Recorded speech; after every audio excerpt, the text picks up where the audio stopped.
Bravo pharma की स्थापना सन 2011 में एक स्टार्टअप के रूप में हुई थी और मुख्यतः इसका कार्यक्षेत्र research and development, special diagnosis cancer, HIV और हेपेटाइटिस के क्षेत्र में है।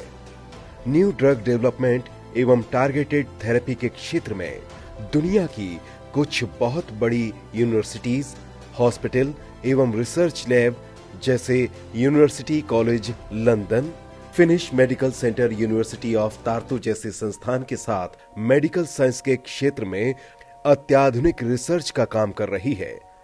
ब्रावो फार्मा का मुख्यालय लंदन में है और इसके साथ साथ दुनिया के 8 देशों उज्बेकिस्तान, युगांडा, यूनाइटेड अरब अमीरात, फिनलैंड, एस्टोनिया, यूनाइटेड किंगडम और रूस में इसका कार्यक्षेत्र फैला हुआ है।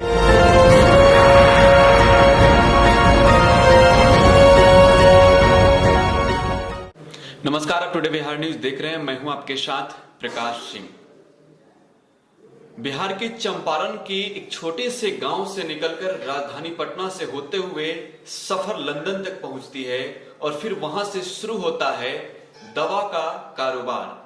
कैंसर से पीड़ित रोगियों को बचाने के लिए कम दामों की दवा बनाई जाती है और फिर वहां से लंदन से वे 7 देशों में अपना कारोबार फैलाए हैं और आज वे किसी परिचय के मोहताज नहीं।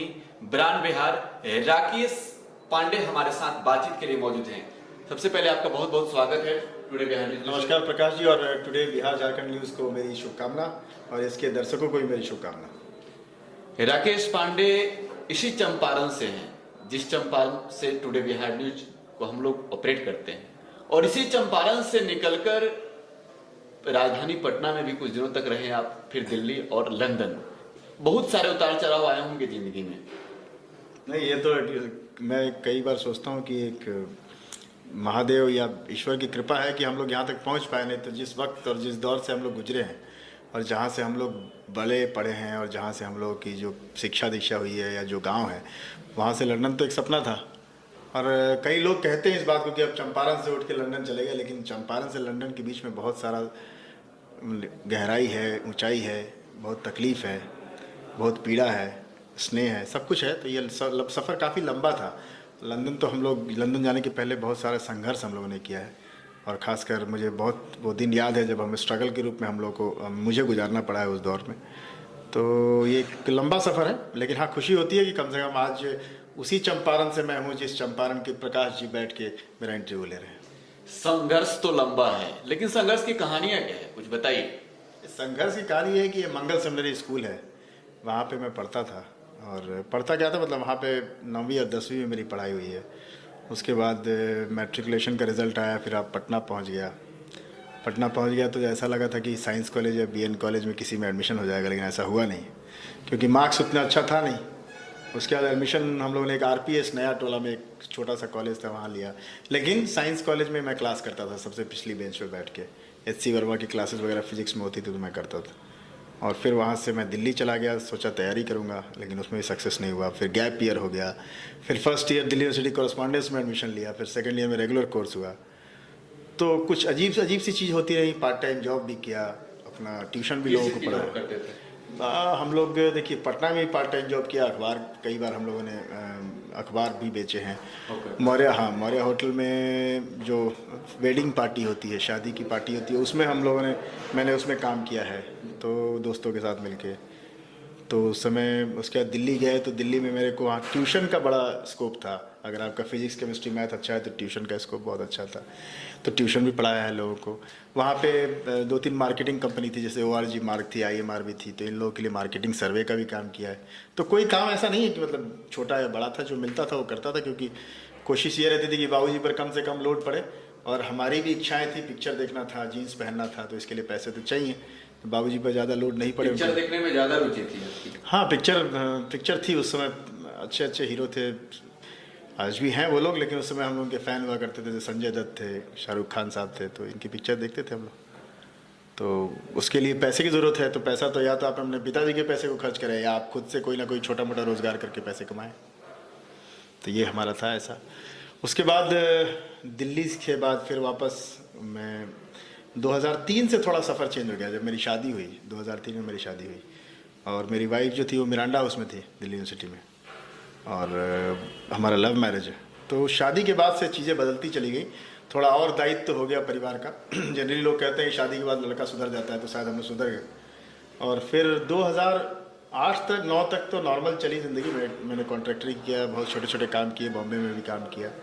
लेकिन 2011 के बाद से फार्मा कंपनी बनाई, फिर मैं उज़्बेकिस्तान शुरू किया, इंटरनेशनल में पहला बिज़नेस। फिर उज़्बेकिस्तान के बाद मैं फ़िनलैंड चला गया। फिर मैंने वहाँ पे एक competent centre for cancer research था, एक संस्था थी, उसको मैंने ख़रीद लिया जो कैंसर में रिसर्च करती है। फिर मैं यूनिवर्सिटी कॉलेज ऑफ लंदन के साथ टाई अप हो गया। फिर डेनमार्क गया, डेनमार्क में डैनिश टेक्नोलॉजी पार्क के साथ टाई अप हुआ। फिर हम लोग लंदन गए, लंदन में यूनिवर्सिटी कॉलेज था। फिर यूएस में जॉन्स हॉपकिंस था। तो ऐसे करते करते आपके मतलब सफ़र में चीज़ें मिलती गई और आप उनको संभालते गए, तो आज एक मुकाम हो गया। और सब मुकाम हासिल होने के बाद ऐसा लगा कि चंपारण के लिए भी कुछ करना चाहिए, क्योंकि चंपारण का कर्ज तो है, चंपारण के हैं तो चंपारण का कर्ज है। आप जैसे बता रहे हैं कि आपकी शादी लव मैरिज हुई थी, यानी राकेश पांडे की जिंदगी में प्यार के जो किस्से हैं वो हुए हैं, कहानियां बनी हैं, तो आप बताना चाहेंगे? मैं बिल्कुल बताएंगे। देखिए, हर बच्चा, अब जब आप भी कॉलेज में रहे होंगे और जाते हैं तो आपको लगता है कि आपकी दोस्त होती है या आपकी गर्लफ्रेंड होती है या आपकी शादी हो जाती है। तो हम लोग भी उसी दौर से गुजरे हैं, पिक्चर देखे हैं, पिक्चर दिखाया है। एक वाक़या है, आपको बताऊंगा, बहुत शानदार वाक़या है। मेरी वाइफ के साथ मैं डेट कर रहा था, मतलब हम लोग संडे के संडे घूमने जाते थे। तो हर बच्चे में आपने देखा होगा कि वो अपने गर्लफ्रेंड के सामने ये साबित करना चाहता है कि मैं बहुत ही शरीफ हूँ और बहुत पैसे हैं मेरे पास और मैं बहुत ख्याल रख सकता हूँ तुम्हारा। ये हर ऐसे ही होता है। तो हम अपनी वाइफ जो हमारी गर्लफ्रेंड थी उनके साथ हम चले गए और वहाँ पे हम लोगों ने एक रेस्टोरेंट था, TGIF रेस्टोरेंट, बहुत महंगा रेस्टोरेंट होता है। वहाँ हम लोग गए तो मैंने अपनी वाइफ को कहा कि अब चलो ऑर्डर करो, कुछ खाते हैं। तो उसमें जो सबसे मिनिमम था, जो सबसे सस्ता था, उसकी कीमत 100 रुपये से शुरू होती थी और हमारे पास 200 रुपये थे ही, हमें पिक्चर भी देखना था। तो हम लोगों ने एक गिलास पानी पी के हम लोग रेस्टोरेंट से बाहर आ गए। तो एक किस्से जो है सो एक यादगार किस्सा बना जो आज हमारे चल में। तो एक राकेश पांडे जो व्रेवो फार्मा चलाते हैं, 7 देशों में इनकी दवा की कंपनी है, और एक राकेश पांडे जिनको चंपारण समाज सेवी कहती है, समाज सेवा के हर क्षेत्र में काम करते रहे, हाथ बढ़ाते रहे हैं। और अभी चंपारण में एक व्रेवो फाउंडेशन आप चला रहे हैं, तो फाउंडेशन क्या काम करता है? देखिए, ब्रेवो फार्मास्यूटिकल जो है वो तो कंपनी है। तो कंपनी का जो मुख्य कार्य है वो है रोजगार करना, व्यापार करना, पैसे कमाना, बिक्री करना, क्रय करना। लेकिन मुझे चंपारण के लिए कुछ करना था, और चंपारण के लिए अगर मैं कुछ करना चाहूँ तो या तो मैं एज ए व्यक्तिगत रूप से कुछ करूँ और लोगों को कहीं ना कहीं मदद पहुंचाऊं, या फिर एक फाउंडेशन बनाई जाए जिससे कि CSR के अंतर्गत, कॉर्पोरेट सोशल रिस्पॉन्सिबिलिटी जो होती है, उसके अंतर्गत ज़्यादा से ज़्यादा लोगों को लाभ पहुंचाया जाए। हर एक कॉर्पोरेट हाउसेस का एक योगदान होना चाहिए समाज के निर्माण में, समाज के भलाई में। तो मुझे भी लगा कि एक ब्रावो फाउंडेशन बनाई जाए, उससे चंपारण का भला किया जाए। और चंपारण में जो शिक्षा, रोजगार और जो आपके स्वास्थ्य का क्षेत्र है, इन 3 क्षेत्रों को लेकर हम लोगों ने काम शुरू किया। काफ़ी कंट्रोवर्सी भी रही, क्योंकि कई बार जब मैंने काम शुरू किया तो लोगों को लगा कि प्रायः जो होता है कि एक व्यक्ति समाज सेवा करता है और समाज सेवा करने के बाद वो धीरे से पब्लिक के सामने अपनी डिमांड रखता है कि अब मुझे नेता बनना है, आप मुझे नेता बना दीजिए। तो मेरे साथ भी कंट्रोवर्सी जुड़ी रही। लोगों को लगा कि कहीं ना कहीं राजनीति मंशा से पांडे बीजेपी में जुड़ गए, इसलिए और सवाल नहीं। मैं संघ से तो देखिए 89 से संघ से जुड़ा हूँ, मैं शाखा करता आया हूँ। मैं भरतपुर से शाखा में ज्वाइन किया था और मेरी विचारधारा भी राइट विंग की है, मैं राष्ट्रवाद की तरफ ज़्यादा ध्यान देता हूँ।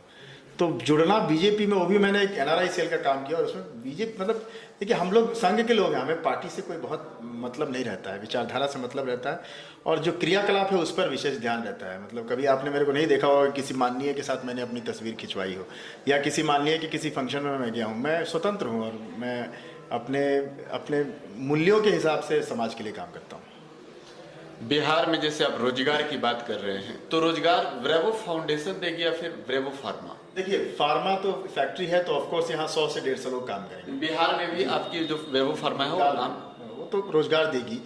फाउंडेशन के थ्रू भी हम लोगों ने रोजगार का सृजन किया। देखिए, आज एक फाउंडेशन यहाँ खुल गया तो कम से कम 20-25 लड़के हैं जो काम कर रहे हैं आगे भी जब हम लोग अलग अलग क्षेत्रों में काम करेंगे और लोगों की आवश्यकता पड़ेगी तो लोग इसमें कहीं ना कहीं फाउंडेशन से भी जुड़ेंगे। अभी हाल में हम लोगों ने जो सैनिक परिवार से, शहीद सैनिक परिवार से लोग थे, उनको 5 लोगों को नौकरी दी है।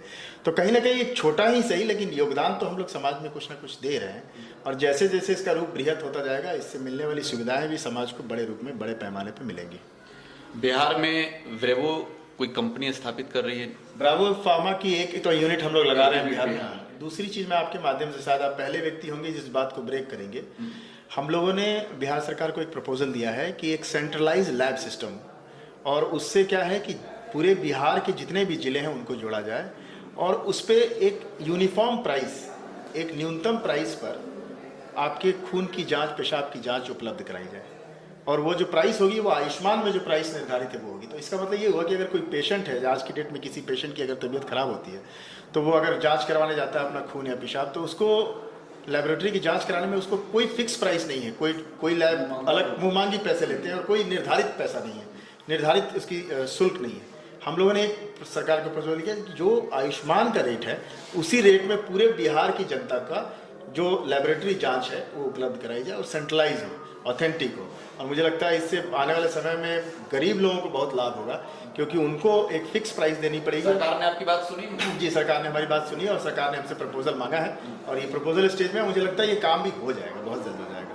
तो हम लोगों का है कि हर एक जिला मुख्यालय को पटना के से जोड़ना और पूरे जिले के जितने भी ब्लड सैंपल्स हैं उनको कलेक्ट करके एक जगह से सेंट्रलाइज रिपोर्टिंग करना, इससे, और वो भी आयुष्मान के न्यूनतम दर पर। तो उससे क्या लाभ होगा कि गरीब व्यक्ति को कोई लूट मार नहीं मचाएगा उनके साथ, कोई उनके साथ धोखाधड़ी नहीं करेगा।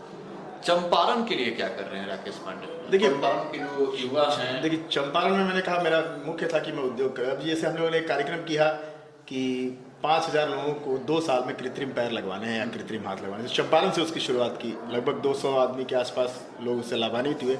आगे भी हम लोग का प्लान ये है कि ब्लॉक स्तर पे एक काम करें, हर ब्लॉक स्तर पे जाएं। एक मेरी इच्छा थी बहुत दिन पहले कि फिट मोतिहारी, हिट मोतिहारी, अगर आप दुरुस्त हैं, फिट हैं, तो मुझे लगता है आने वाले समय में हम लोग जिम भी शुरू करेंगे। तो जो हो सकता है जिस क्षेत्र में मैं वैसा कंट्रीब्यूट करता हूँ, लोगों का इलाज हो चाहे जो हो, जो संभव है हमसे, मतलब अब हमारी भी सीमा है और हम लोग कोशिश कर रहे हैं कि सरकार के साथ मिल के काम करें, कि सरकार के आप सहभागी बने एक जी, और एक अच्छे नागरिक का कर्तव्य निभाएं। चंपारण के युवा आपको अपना इंप्रेशन समझते हैं, कहते हैं कि राकेश पांडे को देखकर, राकेश पांडे जिस राह पे चल रहे हैं, तो आपके साथ जो युवा जुड़े हैं अगर वे भी आगे जाएंगे तो उन्हें क्या मैसेज देना, क्या मैसेज? देखिए, कहावत है कि वर्तमान ही भविष्य का निर्धारक होता है। तो जो आप वर्तमान में कर्म करते हैं उसी हिसाब से आपका भविष्य निर्धारित होता है। मुझे ये लगता है कि आप जैसे कहते हैं ना कि युवा आपको देख के आकर्षित होते हैं, या एक्चुअल में मुझे देखिए तो मैं इन युवाओं को देख के यहाँ आया हूँ, मैं इन युवाओं को देख के यहाँ आकर्षित होकर आया हूँ। मुझे लगता है कि मुझे इनके साथ अगर इंसाफ करना है और इनके लिए कुछ करना है तो इनके साथ मिलकर करना होगा। अब रही बात कि मैं ये एक्सपेक्ट करता हूँ कि सिर्फ एक राकेश पांडे नहीं होना चाहिए चंपारण में, हज़ारों राकेश पांडे की ज़रूरत है। और ये जितने भी युवा हैं उन सब में इतनी क्षमता है, इतनी ताकत है कि मेरे से भी अच्छा राकेश पांडे बन के दिखा सकते हैं। चलिए, एक और सोशल मीडिया के माध्यम से मुझे जानकारी मिली थी कि राकेश पांडे के पास अपना उड़ान भरने वाले भी। देखिए, हम लोगों ने एक्चुअली क्या है कि 2019 से ही प्लान था कि अपना एक चॉपर रखने का, और हम लोगों ने चॉपर 2020 में जनवरी में हम लोग अपनी चॉपर लेके आए। और हमको लगता है कि आने वाले समय में, आपके माध्यम से ये भी बता दूं कि आने वाले समय में बहुत जल्द पूरे बिहार में जो बुद्धा सर्किट है उसको हम लोग एविएशन से कनेक्ट करेंगे और अपनी चार्टर्ड फ्लाइट भी उड़ाएंगे इसके लिए। तो आप लोग का आशीर्वाद है, अच्छा है। राकेश जी, हमने जहाँ तक देखा है, आपकी कई इंटरव्यू को हमने देखा है, इससे पहले इंटरव्यू मैंने देखा था कि आप जब पटना जाते थे, आपने कहा था कि जब आप पटना जाते तो बस की छत पे चले जाते थे। नहीं, उसमें मैं आपको करेक्ट करूँगा। होता क्या था कि हमारे गांव है, सरोतर मेरा गांव है, तो वहाँ से बस पकड़ते थे हम लोग मोतिहारी के लिए। तो मैं जनरली, होता क्या था कि हम लोग को अगर बस के अंदर आप बैठेंगे तो वो 5 रुपये लगते थे, और बस के समय में 5 रुपये लगते थे। उस समय वो बहुत महंगा था वो। और अगर छत पे बैठते थे 3 रुपये लेते थे। तो हम लोग क्या करते थे कि बस पकड़ के आते थे, छत पे बैठ के और छतौनी में उतर जाते थे, और छतौनी से महिला कॉलेज होते हुए पैदल मैं अपने चांदबारी में, मेरे बाबूजी किराए के मकान में रहते थे, तो मैं वहाँ चला जाता। तो कहीं ना कहीं वो सेविंग भी थी, और वो पैसे अगर बच जाते थे तो फिर आप क्या, या तो पिक्चर देख लीजिए या शाम को कुछ खाना खा लीजिए। ऐसा पिक्चर देखने का जुनून जो है राकेश पांडे में बचपन से ही रहा। अभी देखते हैं कि नहीं? नहीं, अब तो समय नहीं मिलता, लेकिन मेरे ज़माने में एक मेरी फेवरेट हीरोइन हुआ करती थी माधुरी दीक्षित, और उस समय बेटा पिक्चर आई थी। तो आपको मैं बताऊं कि मैट्रिक के एग्ज़ाम था मेरा, गोपाल साहब में मेरा सेंटर था। तो हर पेपर के एक रात पहले मैं पायल सिनेमा जाता था, और वो पायल सिनेमा वाले मेरे जानकार थे किसी वजह से, तो वो लोग टिकट के पैसे नहीं लेते थे। तो मैं वहाँ जाता था, और वो एक बहुत बेहतरीन गाना, 2-3 गाने थे उस पिक्चर में बेटा में, वो गाना देखने के बाद मैं वापस आके सो जाता था, और दूसरे दिन मैं एग्ज़ाम देने चला जाता था। तो मैं बहुत ही मतलब बिना किसी टेंशन के, मैं चाहूँगा भी लोगों को बताना कि आप बहुत एग्ज़ाम के टाइम में, बहुत मैट्रिक एग्ज़ाम चल रहे हैं, तो बहुत टेंशन लेने की ज़रूरत नहीं है। आप रिलैक्स होकर अपना एग्ज़ाम दीजिए, क्योंकि आपने जो पढ़ा है वही चीज़ आपके दिमाग में बैठी हुई है, और उसके लिए बहुत आपको मेहनत करने की ज़रूरत नहीं है, आपको कंसंट्रेट होना चाहिए सिर्फ। तो वो टाइम था। तो पिक्चर का तो बहुत शौक था हम लोगों को, और खासकर मुझे बहुत शौक था, मेरे दोस्त भी कुछ ऐसे ही थे। फिर बाद में पटना में भी हम लोग मोना सिनेमा में बहुत पिक्चर देखते थे, यहाँ तक कि खलनायक पिक्चर का हम लोग ब्लैक टिकट भी कर देते थे, कई बार पैसे कम होते थे तो संडे को लाइन में लग के ब्लैक टिकट, हाँ, ब्लैक टिकट हम लोगों ने किया, 1-2 बार पकड़े भी गए हैं। तो देखिए, वो हर खुरापात हम लोगों ने किया है जो सामान्य लड़का कर सकता है। हम लोग कोई स्पेशल नहीं थे, और ना ही मैं कोई स्पेशल व्यक्ति था। तो उस समय खलनायक पिक्चर रिलीज हुई थी, संडे का दिन था।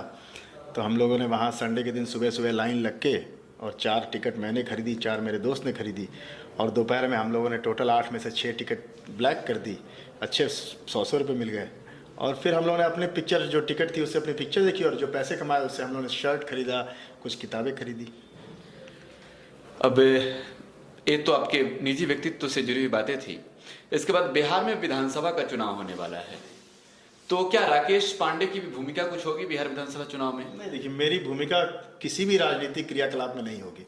मेरी भूमिका जब भी होगी तो या तो सामाजिक होगी, और वो भी राज्य या राष्ट्र स्तर पर होगी, और मुझे नहीं लगता है कि मेरा कोई इसमें योगदान हो सकता है। हाँ, इतना ज़रूर है कि मैं, जो लोग राजनीति से जुड़े हैं या जिन लोगों को अपना मतदान का प्रयोग करना है, मताधिकार का प्रयोग करना है, उन लोगों को जरूर ये बात कहूँगा कि राष्ट्र हित को ध्यान में रखते हुए आप अपने वोट को सही जगह डालें, और इस बात का कोशिश करें कि आप किसी नेता के पिछलग्गू नहीं बने, आप किसी का झंडा नहीं ढोएं। आप अपने डिमांड और अपनी ज़रूरतों के हिसाब से चीज़ों को सही जगह रख के, या चीज़ों का सही मूल्यांकन करके अपने वोट का निर्धारण करें।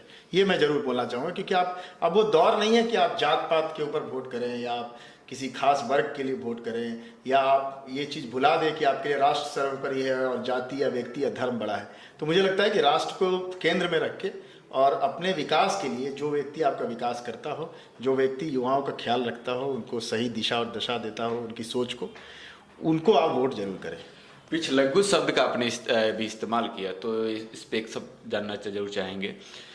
बिहार विधानसभा का समय चल रहा है, तो बीजेपी के द्वारा, जो बीजेपी पूरे देश में अभी चर्चा का माहौल है, सीए, एनआरसी और एनपीआर और एनआरसी को लेकर जो चर्चा भी चल रहे हैं, फिलहाल वे चर्चे होने नहीं चाहिए, लेकिन कहीं ना कहीं माहौल जो खराब हुए हैं, माहौल जो बनाए भी जा रहे हैं, जो माहौल बिगड़ जा रहा है, कहीं ना कहीं इसी से जुड़ा हुआ है। तो बिहार में जो है सो नीतीश कुमार ने सीधे तौर पे कहे तो एनपीआर के अगेंस्ट में और एनआरसी के अगेंस्ट में उन्होंने कहा है कि बिहार में एनआरसी लागू नहीं होगी फिलहाल। तो आप कहीं ना कहीं बीजेपी यहाँ पर आपको दिख रही है पीछे होती नजर आ रही है? नहीं, देखिए, जहाँ तक बात है, तेजस्वी यादव लगातार कमेंट भी कर रहे हैं इस चीज को लेकर। जहाँ तक, देखिए, जहाँ तक नीतीश सरकार की बात है, या जहाँ तक बीजेपी का, उनकी जो सहयोगी पार्टी है उसका बात है, तो देखिए, केंद्र सरकार जो सीए की जो अमेंडमेंट एक्ट लेके आए, जो बिल लेके आए, उसके बाद उसको अमेंडमेंट पास किया उन्होंने पार्लियामेंट से, उसके बाद तो सीए पे तो कोई प्रश्न चिन्ह है नहीं। रही बात एनपीआर और एनआरसी पे, ये 2 मुद्दे ऐसे हैं जिस पर मतलब आज के डेट में अगर कोई राजनीतिक दल बोलती है या उस पर कोई अपना पक्ष रखती है तो बड़ा ही बेमानी सा होगा, क्योंकि जो चीज़ अभी किसी भी प्रस्तावना में नहीं है, किसी भी रूप में उसको लागू नहीं किया गया है, क्या उसका मतलब लिखा भी नहीं गया उसके बारे में, ना कोई ड्राफ्ट अभी तक बना है, उसके बारे में अगर कोई बात करे, आकलन करे, उसके हिसाब से अगर कोई राजनीति करे, तो ये कहीं ना कहीं राजनीति का केंद्र बन चुका है। एनआरसी और एनपीआर ये बन चुका है, क्योंकि इससे एक खास वर्ग के लोग नाखुश हैं और एक खास वर्ग के लोग चाहते हैं कि ये लागू हो। तो मुझे लगता है कि अभी बहुत बेमानी होगी इस सवाल का उत्तर करना, लेकिन हाँ, ऐसा है कि कहीं ना कहीं जो भाजपा अपने आप में एक पार्टी है और जेडीयू भी अपने आप में एक पार्टी है, और इन 2 पार्टियों की अपनी विचारधारा है और इनका समन्वय, गठबंधन, हाँ, इनका समन्वय है, किसी कुछ मुद्दों पर इनका समन्वय है, इनका गठबंधन है, और शायद ये उस मुद्दे पे काम कर रहे होंगे। मुझे लगता है ये कहीं ना कहीं थोड़ा पॉलिटिकल है। नीतीश जी ने बहुत पहले ये मास्टर स्ट्रोक खेल दिया कि भाई हमारे यहाँ एनआरसी और एनपीआर पे कुछ नहीं होगा। ऐसा नहीं कि चुनाव के समय है इसकी वजह से? बिल्कुल, मुझे लगता है चुनाव का समय, इसलिए उन्होंने ऐसा स्टेटमेंट दिया है। दिल्ली इस वक्त जल रहा है हिंसा के आग में, कौन जिम्मेवार है उसका? जिम्मेवार देखिए, जहाँ तक है मुझे लगता है जिम्मेवार तो राजनीतिक पार्टियाँ ही हैं, क्योंकि कोई भी व्यक्ति तो ऐसा चाहता नहीं है। और कुछ लोग हैं जिनका मतलब राजनीति पराकाष्ठा पे है, राजनीतिक जो उनकी डिमांड्स हैं या उनको जो राजनीतिक ब्लड चढ़ना चाहिए उनके शरीर में, वो उसकी पराकाष्ठा पर हैं वो। और उसमें खासकर विपक्षी पार्टियों ने ये सब जो जितना भी आप हुजूम देख रहे हैं, ये CAA से शुरू होता है और जब केंद्र सरकार ने लागू किया उस समय से शुरू होता है। और इसके लिए मैं मानता हूँ कि इसके लिए विपक्षी पार्टियाँ, खासकर कांग्रेस और जो आप पार्टी के लोग हैं वो लोग जिम्मेवार हैं। और थोड़ा जिम्मेवारी कहीं ना कहीं जो दिल्ली की जनता है उनकी। बीजेपी वाले भी हैं?